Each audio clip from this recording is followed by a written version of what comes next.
Nima bu? O'sha sizlar kutgan mana mashhur jig'ildon qaynatadigan mochkichirim retsepti.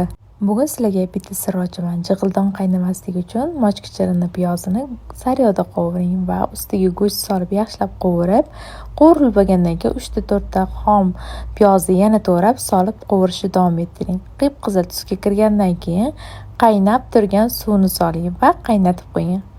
Ahamiyat bergan bo'lsanglar, mosh solmadim. 3-4 soat o'tgandan keyin mosh solib, yana shaqillatib qaynatishni davom ettiramiz.